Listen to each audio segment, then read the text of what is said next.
Según el auto de procesamiento, documento al que accedió Telemundo, el día de la muerte del empresario David Frem, durante su oración de la mañana, Carlos Omar Peralta señaló que se encomendó a Alá para que lo guiara en su camino y que de allí en adelante no recuerda nada hasta que se encontró corriendo por las calles de la ciudad y fue detenido por 2 personas. Para la justicia, hay una serie de elementos que reunidos constituyen prueba suficiente para imputarlo como autor del homicidio. El pasado 9 de marzo, la comunidad sanducera se veía sacudida por el asesinato del comerciante David Frem a manos de un hombre que se declara antisemita. Irónicamente, David es reconocido por todo Paysandú como un hombre que abogaba por la convivencia. Esto no fue algo al voleo, de eso estoy seguro. Esto fue algo planeado. Él sabía lo que estaba haciendo. Él lo califica de esa forma. Él dice, yo fui ahí porque ahí sé que me iba a encontrar con un judío a quien tenía que matar hoy. Este crimen creo que nos debería marcar a todos de que también está la posibilidad de que desde la palabra alguien pase a los hechos.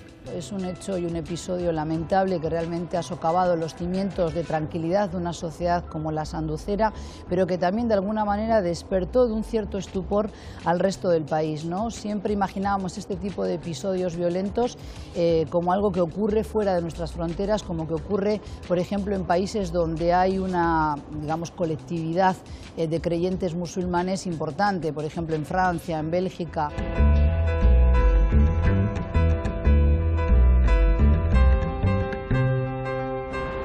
Contame qué fue lo que viste.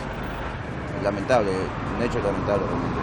Yo vi una discusión entre 2 personas, o sea, no hay discusión ni siquiera, porque David venía para abajo caminando y cuando yo veo, el muchacho le agarra el hombro y le saca la mano. Yo pensé que le pegaba una trompada, ¿viste? En la espalda, pero cuando veo que le saca la mano, tenía sangre, el tipo está armado.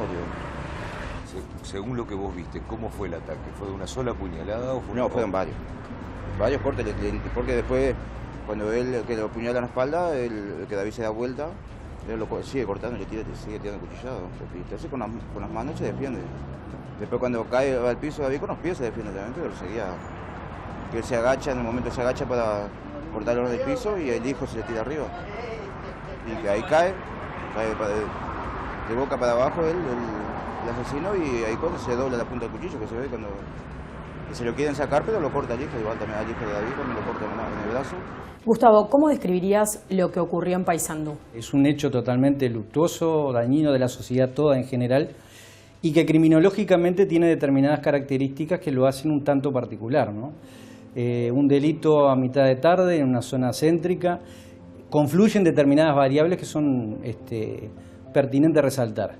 El control no formal del delito, 2 ciudadanos que apresan a un individuo, un homicida, la falta de respuesta idónea del control formal de la policía, que tarda 15 minutos, y también la manera de matar y la motivación eventualmente subjetiva que tuvo el delincuente, el homicida, ¿no?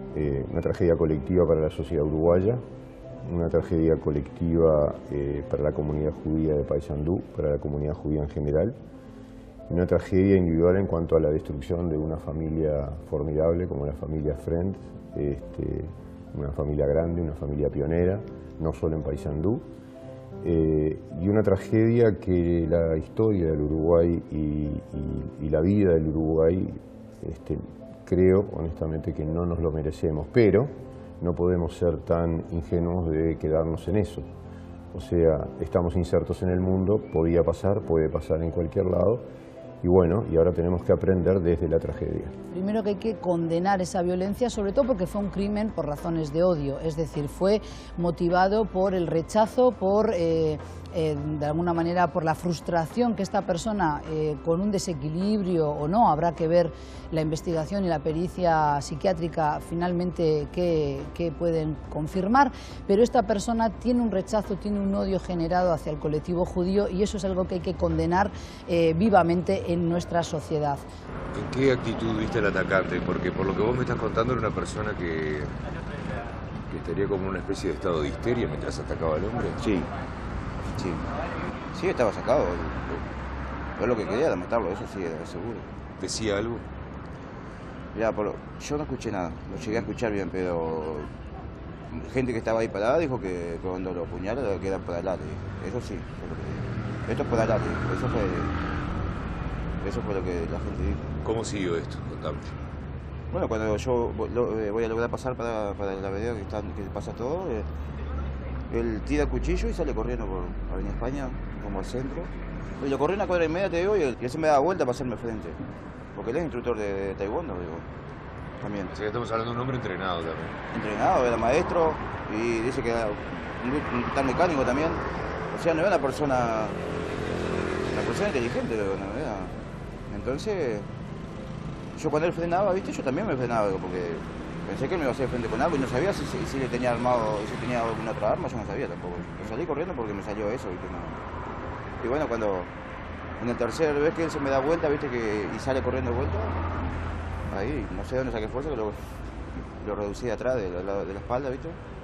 Y lo apreté contra el piso y ya no te escapás más. ¿Y dijo algo él? Sí, me dijo que lo largara, porque cuando él declarara lo iban a largar enseguida. Eso sí fue lo primero que me dijo. Y después ya te digo... Él decía que cuando declarara lo iban a largar enseguida. Sí, eso fue lo primero que me dijo. Porque él sabe, dice, ¿por qué hice eso? Me dijo. Eso fue, no me dio nombre ni nada. Él sabe, me dijo. Y bueno, de ahí después empezó a nombrar la religión y que...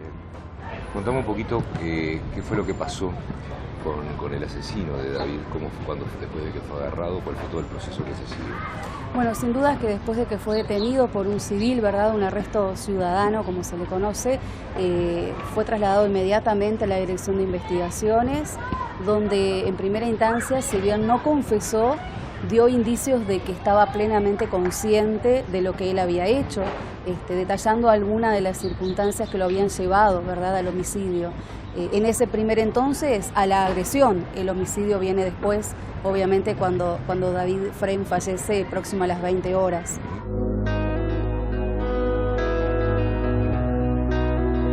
Ante ciertas tragedias, las comunidades se fortalecen, llegando a un punto en el que no importa si se es judío o no, y uno se solidariza. ¿Qué fue lo que lo llevó a usted a manifestarse de esta manera, colocando este pizarrón en el que se declara judío? Bueno, lo que pasa es que lo que sucedió con David fue algo que nos tocó muy de cerca, ¿no? Y muy profundo. No solo a mí, por supuesto, sino que a todos los sanduceros, a la mayoría por lo menos. Y en la mañana temprano, cuando fuimos a abrir, conmocionados como estábamos, una situación tan fea habíamos vivido y una cosa tan gruesa, tan grosa como lo que había sucedido, escribí el pizarrón. Automáticamente mi señora lo sacó de la calle y ya estaba en ese momento abriendo las puertas del despacho. Y bueno, y así sucedió.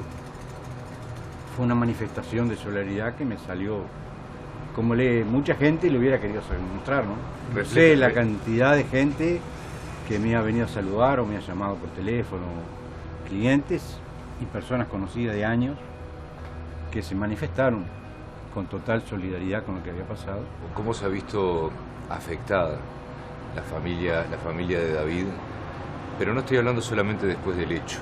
Estoy hablando de lo que pasa después, de lo que pasa con el tratamiento que pudo haber recibido por parte de la prensa o de algunos medios de prensa este caso.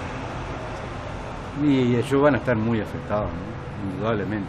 Como colectividad creo que se van a fortalecer, porque al ver el apoyo que han tenido, creo que como que ya el hecho está que el viernes próximo pasado abrieron nuevamente la sinagoga. Ellos justamente, los Frem, estuvieron al frente de la sinagoga durante mucho tiempo. Su hermano era el que estaba siempre al cargo de la sinagoga, y últimamente como que habían abandonado un poco la parte de la práctica de la religión. Y justamente este hecho, por eso te digo, como que los ha incentivado a seguir. Bueno, con el tiempo uno irá curando las heridas irán sanando. Las heridas del corazón, sobre todo, que son las que cuestan mucho curar. David va a ser una falta en Paysandú, era muy característico de él el humor. Era muy famoso por sus chistes, por sus bromas. Él con todo el mundo hacía una broma. si vamos a resumir qué podemos rescatar de todo lo bueno, capaz que eso sí, el humor, la simpatía, la buena onda y sobre todo la cabeza abierta. Yo creo que David tenía la cabeza muy abierta, muy tolerante, muy receptivo de las diferentes formas de ser. O sea, él tanto era amigo hasta se podía llevar bien con alguien que le debía.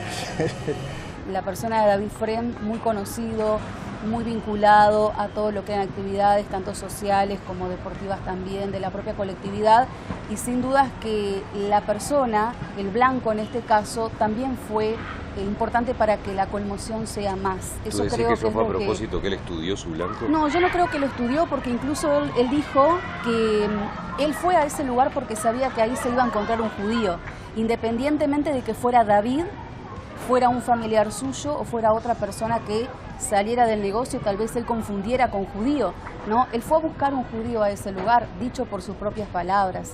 Nosotros hace 15, 16 años tenemos en Uruguay ley antidiscriminatoria, como la tienen en otros países, hecha en forma unánime por la Asamblea General y refrendada por el gobierno de aquel momento. Y la ley antidiscriminatoria es muy clara en cuanto a incitación al odio, a la discriminación, incluso prevé penas de prisión de 3 meses a 24 de prisión si el juez lo considera necesario. O sea, quiere decir que hace 15, 16 años se tenía una noción muy clara, ya estábamos en democracia de vuelta obviamente, de que teníamos discriminación en la sociedad y la discriminación podía derivar en violencia. Y ha derivado en violencia. En lo personal participé, como participamos miles de personas, en la manifestación por el 18 de julio cuando tuvo el atentado a Tania Ramírez. Y a Tania Ramírez no la mataron, entonces manifestamos y gracias a Dios que está viva, pero había habido un acto de discriminación porque ella es afrodescendiente. Y de la misma manera había otros actos de discriminación. Entonces señales había, pero esta señal tiene una particularidad, que es el crimen. Alguien quiere comparar, o alguien quiso comparar, algunas personas quisieron comparar que hace 30 años hubo también un asesinato, pero no tiene nada que ver, porque los 2 asesinatos cometidos por Héctor Paladino en el 87 era de alguien que estuvo durante 6 meses enarbolando una bandera nazi y anunciando que iba a matar, y lamentablemente no se hizo nada, y ahí había culpabilidad directa en ese momento del Estado y de las autoridades del momento. Acá no. Digo, acá sí hubo señales de esta persona, pero señales no de que iba a cometer un crimen, señales de que no estaba habilitado para ser maestro, por ejemplo, eso está claro. Pero el hecho de que sea un crimen y sea un crimen diciendo, por lo menos es lo que dijo en el juzgado y es lo que trascendió, que recibió un llamado de Alá para matar a un judío, eso es un quiebre en Uruguay enorme y es un quiebre en Latinoamérica. ¿Cómo siente Paysandú que la prensa ha tomado este tema? Y bueno, ahí pueden haber diferentes opiniones, ¿no? Puede haber gente que de repente le molestó algo, habrá otras que no. Tal vez si hacemos un promedio, yo creo que puede haber más gente que le haya molestado que gente que no. No vamos a decir que prensa, pero por ahí hubo algún diario que tituló de una manera más fría o que la gente entendió que estaba mal, porque si vos titulás, le pasó tal cosa a un comerciante judío. Para nosotros no le pasó una cosa al comerciante judío, le pasó una cosa a David, a un sanducero, a nuestro vecino, a nuestro amigo, no era un comerciante judío, era David.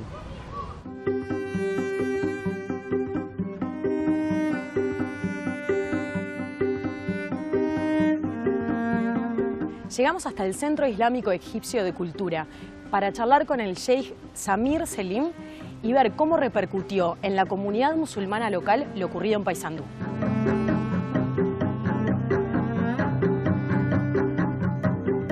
Samir, desde lo que ocurrió en Paysandú, ¿cómo has vivido tú y cómo ha vivido el centro las repercusiones en los días posteriores?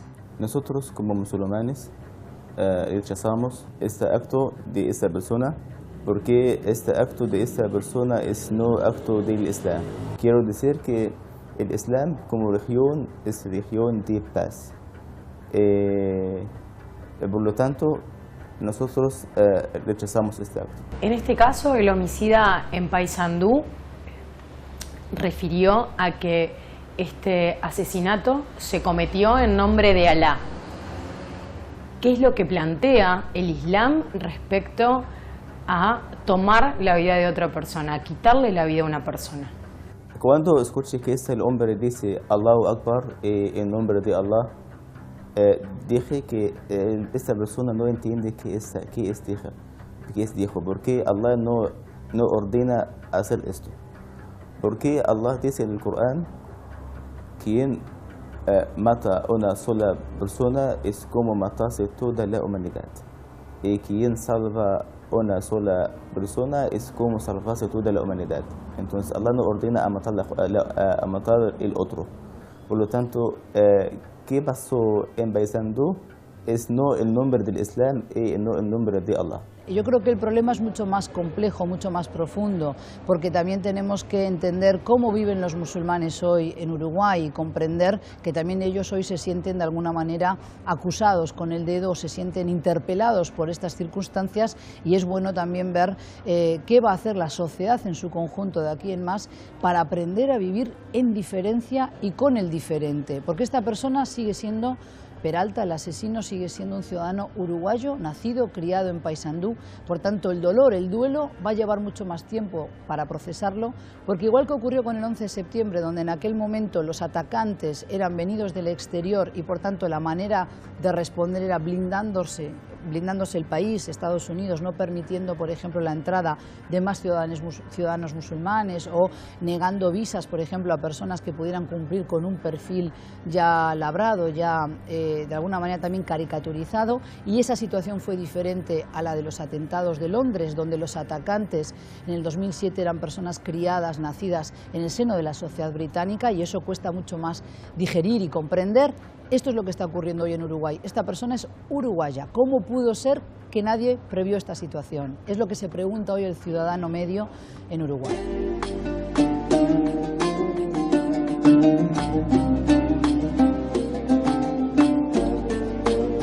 A nivel internacional, Samir, el terrorismo muchas veces, por los últimos episodios que se han dado de pública notoriedad, los grandes atentados principalmente con golpes a Occidente, se han hecho en nombre de Alá.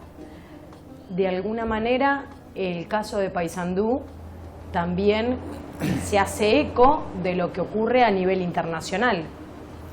El terrorismo no tiene región, porque hay terrorismo en todas regiones.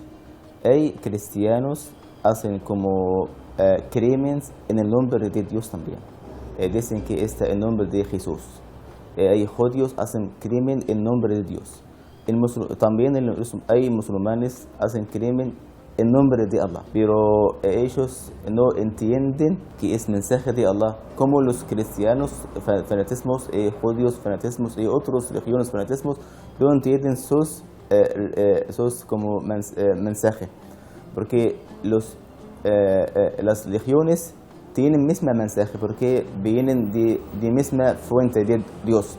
Dios es amor, Dios es misericordia, Dios es paz. Entonces, todas las enseñanzas de las religiones igual.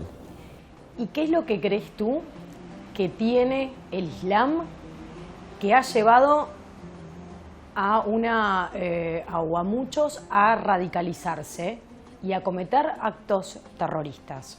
Pienso que radicalismo en el Islam es muy poco, no mucho.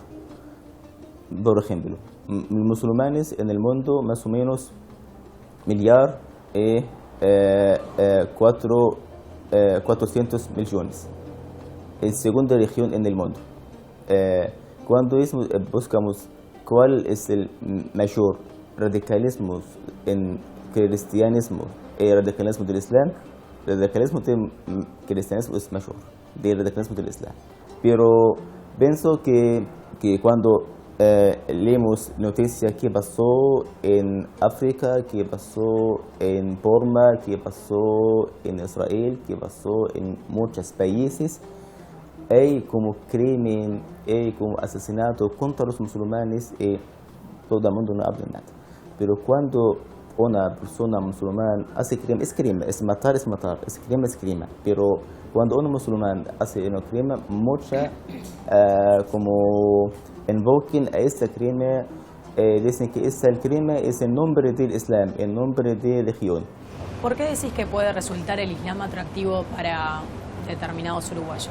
Porque yo creo que en Uruguay se sigue abonando la idea de que la mayoría de los ciudadanos son agnósticos o ateos y de esta manera se soslaya que hay una multiplicidad de religiones, de credos hoy también en esta sociedad posmoderna que vivimos en Uruguay. Es decir, Uruguay sigue el mismo proceso que han seguido otras sociedades, por ejemplo, en Europa, si queremos llamarlas sociedades occidentales o algunas occidentalizadas, como podría ser el caso, por ejemplo, de toda América Latina. Somos parte de ese mundo o de ese imaginario colectivo que llamamos de manera un tanto ambigua Occidente, ¿verdad?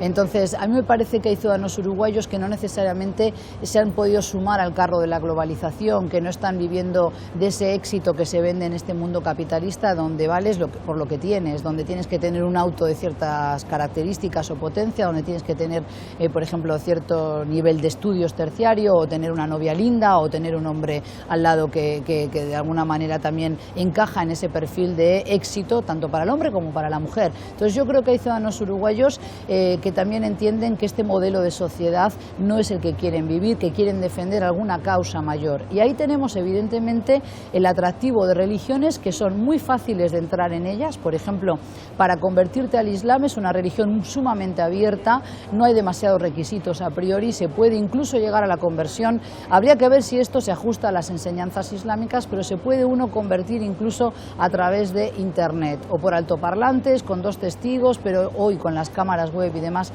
eso se está realizando. Entonces es sumamente fácil volcarse a la fe del Islam y encuentran una especie de refugio, encuentran hermanos de fe que los acogen, que los reciben, que los acompañan. Y yo creo que para personas que están necesitando orden, tener una guía, que necesitan reglas claras, en el Islam encuentran eso, que es parte del atractivo de este movimiento terrorista del Estado Islámico. Si me permites, si te puedo profundizar un poco, si tú ves imágenes del Estado Islámico que tiene una propaganda mediática muy costosa y muy importante, superior a la de Al-Qaeda en su momento, las imágenes demuestran simetría, demuestran orden, limpieza, un desierto, un páramo, pero de repente aparecen allí filas perfectamente uniformadas de hombres supuestamente jóvenes, pero que van todos vestidos igual, mostrando poderío militar con armas muy potentes. Eso resulta atractivo para ciertas personas que ya cumplen con ese perfil de persona desequilibrada, alienada de su sociedad, que necesita de alguna manera volcar esas energías, esa sed de venganza contra instituciones, contra alguien que le ha pagado mal o que entiende que realmente lo están acosando, y encuentran ahí una solución. O sea, lo que está diciendo el Estado Islámico es: ven con nosotros porque aquí vas a poder vivir con reglas claras y construir una nueva sociedad y un protoestado islámico. Y eso, aunque nos cueste entender, resulta atractivo para personas que necesitan vivir con ciertas reglas tajantes y claras. Sin duda que claro, yo creo que fue más el miedo popular al principio, hasta entender un poco, ¿no? Convengamos que el Islam a nivel nacional no está como tan difundido, y mucho menos en Paysandú. En Paysandú incluso hay gente que comenta: el primero debe ser convertido al Islam en Paysandú porque no teníamos ni idea, ¿no? Porque acá no hay templo, porque acá no hay un lugar de encuentro. Entonces, como que yo creo que todos esos condimentos fueron agregando mayor temor, entre comillas, a qué es lo que podía estar detrás de la figura de Peralta, que hoy por hoy los médicos dictaminan: él es imputable, él es consciente de lo que hizo, él ratifica lo que hizo, pero sufre de varios trastornos que son los que están tratando en el Vilar de Bo. La pericia psiquiátrica forense estableció que se encuentra bien orientado en tiempo y espacio, que reconstruye datos de su vida de manera adecuada, pero que la entrevista fue difícil por los cambios de estado de ánimo de Peralta. Se determinó que tiene marcados rasgos de personalidad esquizoparanoicos y psicopáticos, descompensados por depresión, agresividad, ideas de muerte y autoeliminación. Se recomendó su internación en una sala del Hospital Vilar de Bo para su mejor evaluación y diagnóstico, para evitar intentos de suicidio y el inicio de un tratamiento orientado a su patología. En primera instancia lo que pasó fue la gente no entender por qué lo llevaban al Vilar de Bo. Y sin duda es que cuando el juez dictamina procesamiento con prisión, pero pasa al Vilar de Bo, hubo como un descontento. Realmente la gente no llegaba a comprender el porqué. Una persona consciente, según lo que el propio juez letrado decía, por qué iba al Vilar de Bo. eso más popular que uno piensa se hace pasar por loco para no ir a la cárcel. Desde Diario El Telégrafo nos comunicamos enseguida vía telefónica con el juez para querer saber el porqué de ese dictamen, y cuando nos explicó uno pudo entender un poco más, ¿no? No es que se hizo pasar por loco y lo llevamos al Vilar de Bo para no encarcelarlo, sino que es un paso previo a la cárcel común y corriente. Es más, se habla concretamente que luego de unos días de evaluación y tratamiento psiquiátrico con él, pasaría al penal de Libertad como uno de los lugares elegidos para que esté recluido.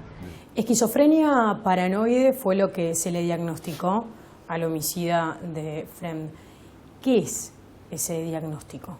Esquizofrenia paranoide es alguien que tiene un apego circunstancial a la realidad, que se puede evadir de la realidad compartida, que puede llegar a escuchar voces, que le ordenan cosas, que tiene determinados síntomas positivos y negativos. O sea, negativo no me refiero al síntoma que debería estar y no está, la bulia, la anedonia, y el síntoma positivo es algo que no debería estar y que está, el delirio, por ejemplo. ¿Cómo actúa un esquizofrénico paranoide? Eventualmente, no todos, sin lugar a dudas, pero ¿cómo actúa un esquizofrénico paranoide en el momento del homicidio? Es un homicidio impensado, muy desorganizado, muy bizarro en su motivación y muy letal en su ejecución. La sorpresa es el sentimiento también de quienes conocían al homicida, como el dueño del ciber al que concurría asiduamente. Para nosotros es un cliente común y corriente. Él hace años que es cliente nuestro. Generalmente venía a lo que era el receso primaria, ¿verdad? Porque como él es maestro, entonces siempre en lo que es diciembre, enero, febrero era cuando él más frecuentaba, pero digo, un cliente normal que nunca tuvimos ningún indicio de ningún comportamiento extremista, y se puede llamar, ¿verdad? En general, para mí era una persona normal. Un muchacho de origen muy humilde. Aparentemente en sus primeras etapas de la vida, no sé si tuvo padre. La madre aparentemente en los primeros tiempos no estuvo tampoco, estaba con su abuela. Y cuando hizo su carrera de magisterio, sé porque amigos míos fueron profesores de él, todo el mundo trató de apoyarlo porque era, ya te digo, un origen muy humilde. Trató de que la persona esta se superara. Evidentemente tenía algunos problemas que no se superaron. ¿Por qué él se hizo musulmán? Porque así él me dijo que antes de 10 años leía como algo acerca del Islam, entonces como tiene fe y creencia que este camino es correcto camino, es de verdad, por lo tanto vino acá más que 10 años para testigar o para testigo del Islam en este centro, antes de 10 años. ¿Tú consideras que él tenía claros los conceptos del Islam? Pienso que porque él viene al centro muy poco, por ejemplo, una vez en el año, no escucha nuestros sermones, no tiene más fuerte contacto con otros musulmanes, no tiene compañeros musulmanes. Pienso que no sabe mucho, falta mucho para saber algo más acerca del Islam, porque ¿con quién o de quién aprendes como Islam? ¿Él de dónde había aprendido? En los libros. Leer de los libros es no suficiente para aprender algo. Es decir, es necesario el contacto sí. de la persona que quiere profesar la religión con un imán que lo guíe. Sí, allá no hay compañeros, no hay comunidades, no hay imán. ¿Qué es lo que ocurre cuando un individuo tiene una esquizofrenia paranoide que a su vez se conjuga con un factor religioso? Lo puede potenciar. De todas maneras, la esquizofrenia paranoide va cambiando, no es mononuclear. A diferencia del paranoico, que el paranoico tiene determinado núcleo delirante y no lo cambia, el esquizofrénico paranoide tiene una gran cantidad de núcleos delirantes. Entonces se puede apegar circunstancialmente a determinado motivo delirante, pero en el correr de su vida uno va viendo como que va cambiando circunstancialmente de núcleos delirantes. De todas formas, motivos religiosos, raciales, de daños y perjuicios, etcétera, etcétera, son motivaciones que potencian a este tipo de estructuras. Esta persona, insisto mucho en este concepto, es una persona uruguaya, nacida y criada en Uruguay. Él dice ahora haberse convertido hace 10 años, también dijo, o por lo menos así trascendió a la prensa, de que frecuentaba un centro islámico aquí en la capital, en Montevideo.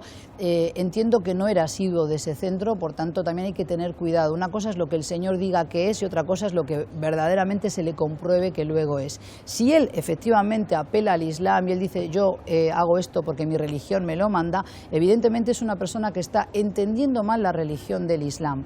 Esto no significa que estemos negando que existan corrientes extremistas dentro de la familia de creyentes del Islam, que las hay y vaya si las conocemos, pero también hay que cuidarse a la hora de alguna manera hacer una caricatura de todos los musulmanes y volver a machacar la idea de que el Islam es igual a violencia, igual a terrorismo, porque ahí estamos diciendo que 1.500, 1.600 millones de musulmanes en el mundo son potenciales ciudadanos violentos allí donde residan, y eso, por suerte para todos nosotros, no ocurre así ni en Gran Bretaña, ni siquiera en Francia, pero tampoco, por ejemplo, en Alemania, donde ya antes de la crisis de los refugiados había más de 3,5 millones de musulmanes residiendo en el país, ahora hay 1 millón más por lo menos, o sea, estamos cerca de los 4,5 millones, 5 millones de musulmanes residentes en Alemania. ¿Te imaginas, Patricia, que entonces esto sería un peligro para la seguridad nacional de ese país, de Alemania? Entonces tenemos que tener mucho cuidado a la hora de hacer esta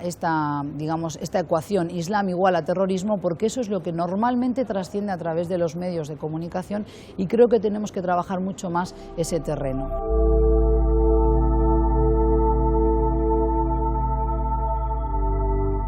Si usted vive en una casa y su vecino se pone a quemar los muebles y todo, digo, yo no creo que usted se quede quieta 3 días mientras ve que sale humo por todos lados. Sin embargo, eso es lo que hizo él 2 o 3 días antes, y los vecinos dijeron, como a mí no me molestaba, nos pareció raro que estuviera quemando todo porque era un hombre raro. Entonces, no tenemos tampoco una responsabilidad ciudadana. No sé si se hubiera prevenido que él hubiera cometido un asesinato o un asesinato de este tipo, pero por lo menos uno piensa que se podía haber hecho algo. Por ejemplo, cuando iba a los ciber, y todos los que estaban en los ciber veían lo que él hacía y que él era todo matar judíos y todo el tema yihadista, a nadie se le ocurrió que esas cosas hay que denunciarlas. ¿Por qué tenemos que esperar un crimen para empezar a hacer denuncias? O sea, hay responsabilidades ciudadanas, hay que entender que el Estado no puede todo, la sociedad civil tenemos responsabilidades ciudadanas. Las pericias practicadas por la Policía Científica sobre los equipos informáticos incautados no surgen vínculos de ninguna índole con otras personas, ni dentro ni fuera del país, como tampoco con grupos u organizaciones. Solamente hay imágenes de Peralta con armas blancas, como asimismo se descarta que existiera alguna lista de personas como próximas víctimas. Esto se dijo y esto no es así. Y al parecer, de acuerdo a esto que vos me decías, ¿no?, los perfiles de Facebook que dicen mucho de cada uno, no sería el único de su familia que profesa la misma religión. Según uno ha podido leer escritos de su madre y de su hermana que hablan de Alá también. Esto no significa que sean terroristas ni que vayan a cometer hechos iguales al de Peralta, ¿verdad? Pero sin lugar a dudas que sí estaba vinculado completamente a la religión, y se encontraron varios libros en PDF y algunos documentos que hablaban directamente del Islam, nada que lo vinculase con lo terrorista. Él me dijo cuando fui acá en el centro, hace como 3 o 4 meses, me dijo que soy el musulmán allá, tengo problema con mis vecinos, mis compañeros allá, porque soy el único musulmán y ellos no aceptan como musulmán. Hay como discriminación en la escuela donde yo trabajo. Hay como las personas de mi ciudad como insultan porque yo musulmán, dicen que todo eres terrorismo, todo profeta es no correcto, todo. Entonces le dije, puedes tener paciencia contra estos actos como molesta de tus vecinos, o puedes abandonar tu país, tu ciudad, y buscar trabajar y vivir en otras ciudades. Le dije, entonces busca otra ciudad como Chuy y Rivera. Allá, Chuy y Rivera, muchos musulmanes. En Chuy más o menos 400, en Rivera 500. Le pregunté después por qué tú no vas a la Rivera. Me dijo, sí, después, pero no sé por qué no allá. Yo lo que veo es un perfil que apunta bastante claramente a lo paranoico, ¿no? El paranoico tiene un periodo de incubación muy larga, de décadas. La eclosión paranoica ronda entre los 30 a 35 años. Siempre hay un factor precipitante previo. Hay como una acumulación de situaciones que él interpretó como lesivas, dañinas, y va buscando su objetivo, en cierta manera.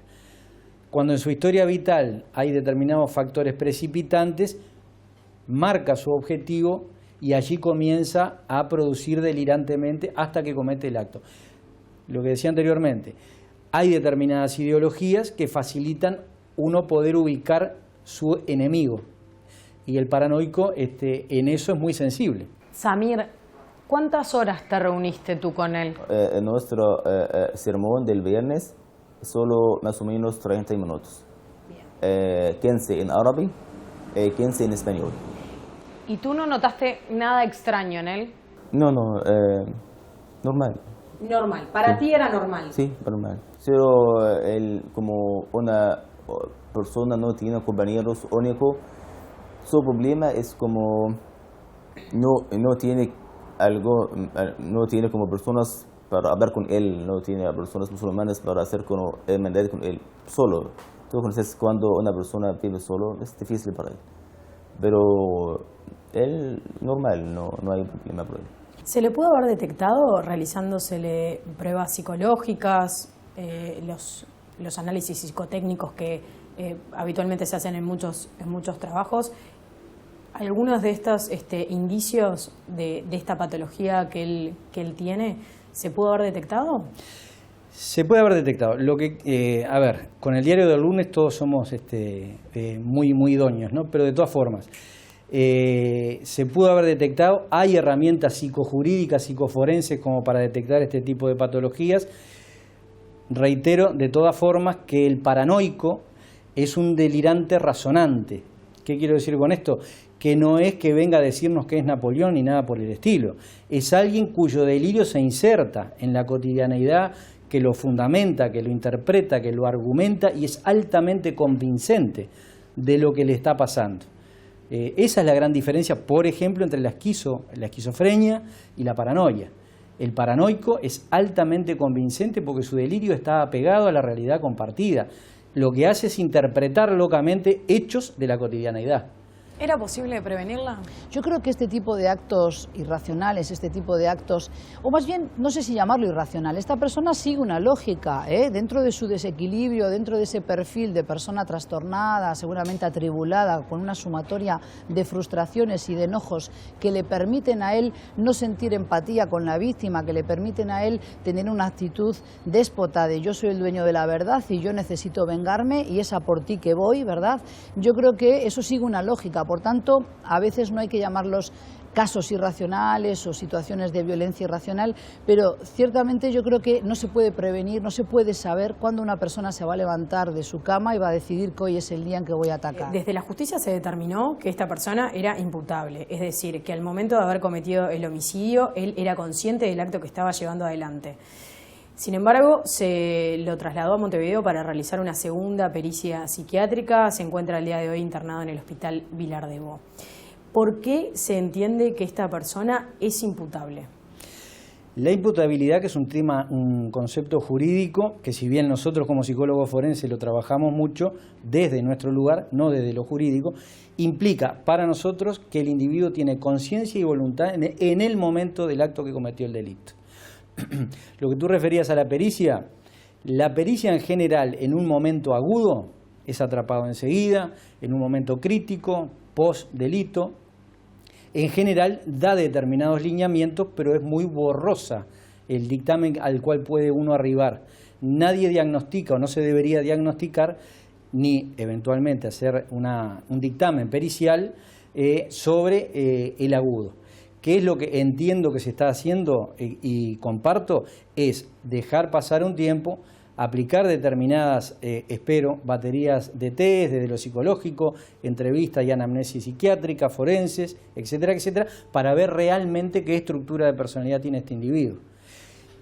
Acá quiero hacer una precisión. El que uno tenga o sea portador de una patología psiquiátrica no implica linealmente que sea inimputable.